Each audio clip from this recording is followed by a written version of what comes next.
¿Qué viene tras el triunfo de Daniel Noboa, sobre todo en temas económicos? Para ello, conversamos con el economista Juan David Espinosa para conocer qué le urge al actual gobierno en materia económica. Gracias por acompañarnos, doctor Espinosa. Qué gusto. Buen día. Perfecto, buenos días. Muchas gracias a quienes nos siguen a través de este medio de comunicación.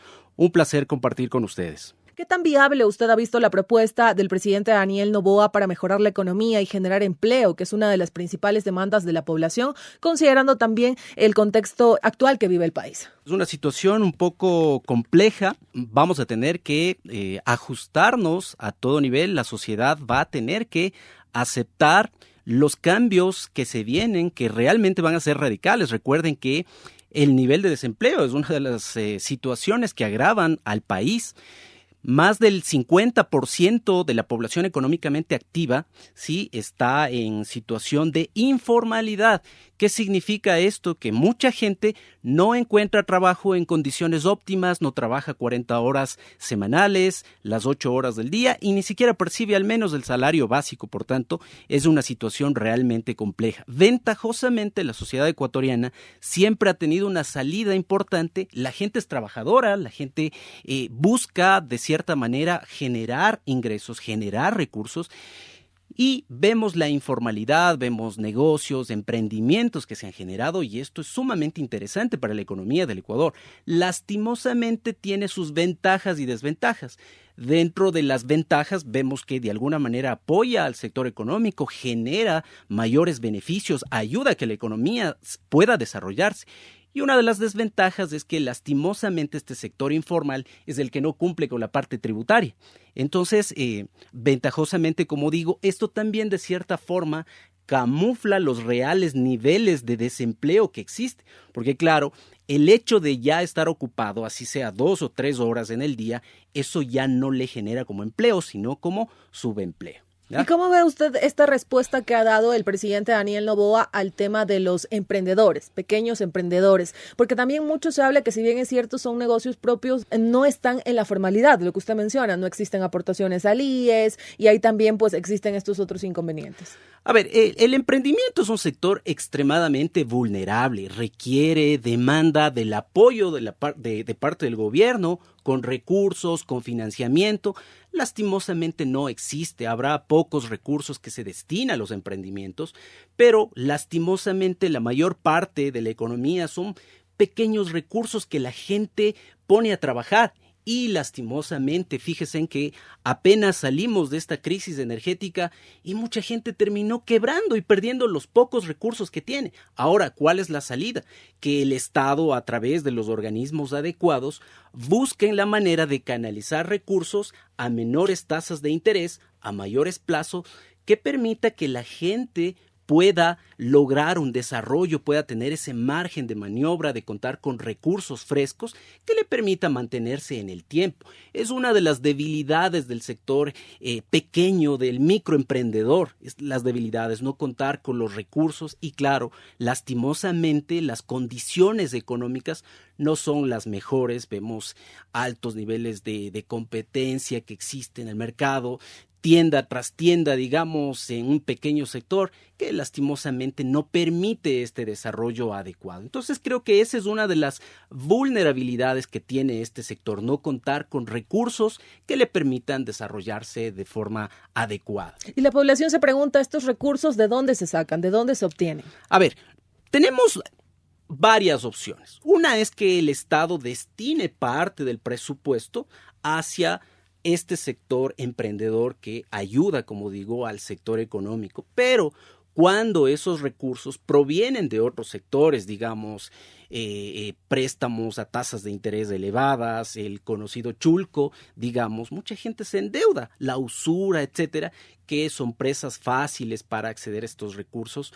Obviamente la facilidad que les ofrecen estas personas hace que estos negocios terminen siendo mucho más riesgosos porque no les da la capacidad para pagar esos intereses y sacar un beneficio que los permita mantenerse. Ahora, lo que yo decía, el Estado debe dirigir un monto específico para este sector, destinar del presupuesto hacia estos sectores vulnerables o lograr acuerdos con la banca privada de tal manera que existan préstamos para los microemprendimientos a bajas tasas de interés que le permita esa flexibilidad a estos emprendedores. Otra alternativa es buscar a través de los organismos internacionales, ¿sí? Puede ser Banco Mundial, puede ser Corporación Andina de Fomento, algunas otras multilaterales que puedan destinar parte de ese financiamiento para destinarlo a este tipo de emprendimientos que son vitales para la economía. Economista, y consultarle también qué tan sostenible es el modelo económico actual en nuestro país si no se diversifican, en este caso, otras fuentes de ingreso. Por ejemplo, hay algunos sectores que se habla de pensar un poco más allá del petróleo. Una muy buena pregunta. Lastimosamente, seguir dependiendo de un recurso que es bastante volátil, por cierto. Vemos cómo estos últimos tiempos el precio del petróleo ha ido fluctuando y que en ciertos casos nos vemos afectados. Recuerden que, tenemos ventajas y desventajas en esta línea, puesto que, claro, puede ser que baje el precio del petróleo.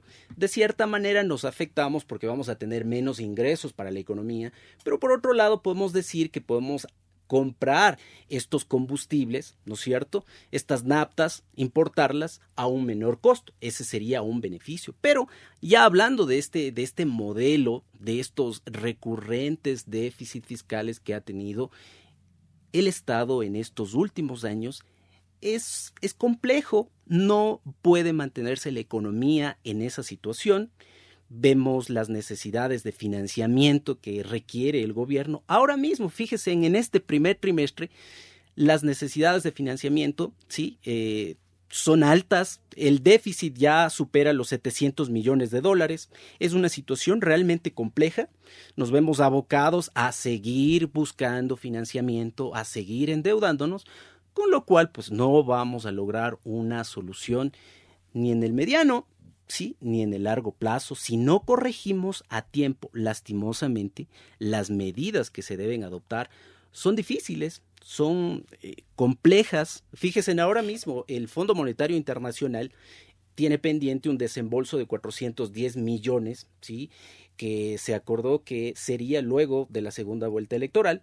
Pero esto va condicionado a otros factores, es decir, tenemos que enfrentarnos y tenemos que estar pendientes a lo que va a suceder. Probablemente dentro de esas condiciones está eliminar ya el subsidio al diésel, porque el resto de combustibles, de alguna manera podemos decir que ya se ha ido eliminando, se ha eliminado, digamos, el tema del subsidio, pero es muy probable que nuevamente aparezca el fantasma de la eliminación del subsidio al diésel, al gas de uso doméstico, con lo cual pues se vienen cuestiones difíciles. No es que el Fondo Monetario le va a desembolsar inmediatamente. Fíjense en que de los 4,000 millones que se estableció que va a ser el préstamo, apenas se han desembolsado 1,500 millones y está pendiente los 410 que acabo de referir, pero aún así es insuficiente frente a las necesidades de financiamiento que requiere el Ecuador para un poco estabilizar la economía.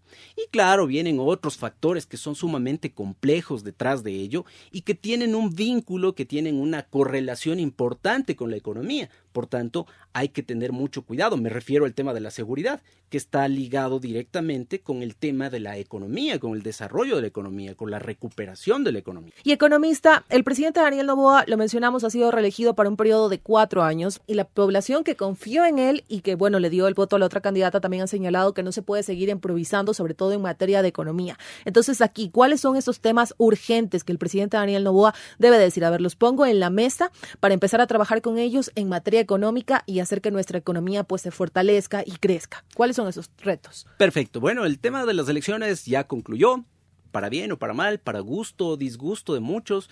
El presidente Noboa se mantendrá por 4 años adicionales. Lo que nos queda ahora es poner el hombro para lograr que nuestro país salga adelante, supere estos elementos importantes. ¿Qué se viene en la parte económica? Algunos puntos medulares. Ya habíamos referido anteriormente el tema de los recurrentes déficits fiscales. Tenemos que atacar este problema, tenemos que atacar las necesidades de financiamiento que se vienen. Y yo refería hace un momento el tema de la seguridad, que es un eje fundamental. Quizás es la parte primordial en este momento. Si no logramos corregir el tema de la seguridad, otros elementos de la economía no van a lograr crecer, lograr desarrollarse y lastimosamente podemos seguir poniendo recursos, ¿sí?, en el tema de la seguridad. Si no logramos resultados, pues van a ser recursos mal utilizados. De ahí viene el tema del uso adecuado de los recursos, administrar adecuadamente los recursos destinados para seguridad. Recuerden que en el 2024 se estableció el incremento del IVA del 12 al 15%. La intención fundamental o el pedido era que esos recursos sean canalizados específicamente a seguridad. Vemos que aún faltan muchos recursos para lograr estructurar adecuadamente el tema de la seguridad. Es decir, aproximadamente lo que representa estos 1.300 millones, que son estos 3 puntos adicionales de aumento, digamos, del IVA, que en este año probablemente es un poco más porque ya tenemos el cobro, digamos, desde enero, es decir, ya es completo. Entonces, esos recursos deben ser administrados adecuadamente, pero canalizados estrictamente al tema de seguridad, que es lo vital en este momento. Usted ha mencionado de sobremanera la importancia de administrar bien los recursos en nuestro país y de hacerle frente al tema de la seguridad, porque considera que haciéndole frente al tema de la seguridad, pues podrían mejorar muchos aspectos, entre esos la tranquilidad de la población, el tema económico. También a esto, ¿qué otro reto le podríamos añadir ya en la parte final? Perfecto.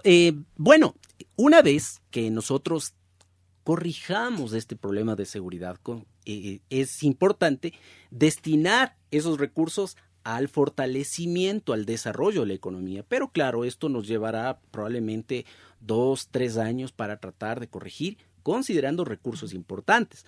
Por otro lado, debemos atacar el tema del desempleo, que es agobiante para mucha gente que no cuenta con los recursos, que se mantiene en la informalidad, etcétera. Es decir, fomentar la inversión, lograr atraer a estos inversionistas, fortalecer la parte productiva, desarrollar la producción en el país. Con esto vamos a lograr que el nivel de empleo se recupere. Ya refería hace un momento una cifra de desempleo que asciende al 50% de la población económicamente activa, de acuerdo, que aproximadamente estoy hablando de unos 4 millones de personas que se encuentran en la informalidad.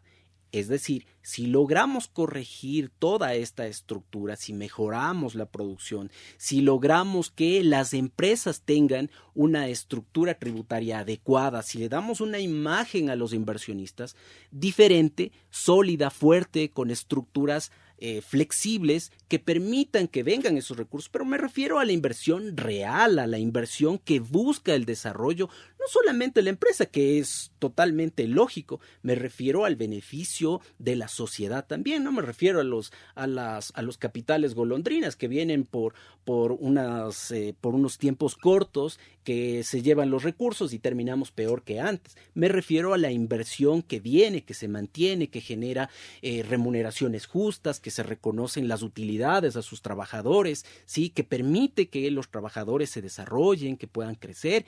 A esa inversión me refiero. La otra inversión pues no nos interesa realmente mucho, sus capitales golondrinas que simplemente aprovechan la coyuntura y pues terminan sacando más recursos de lo que realmente han puesto en el Ecuador.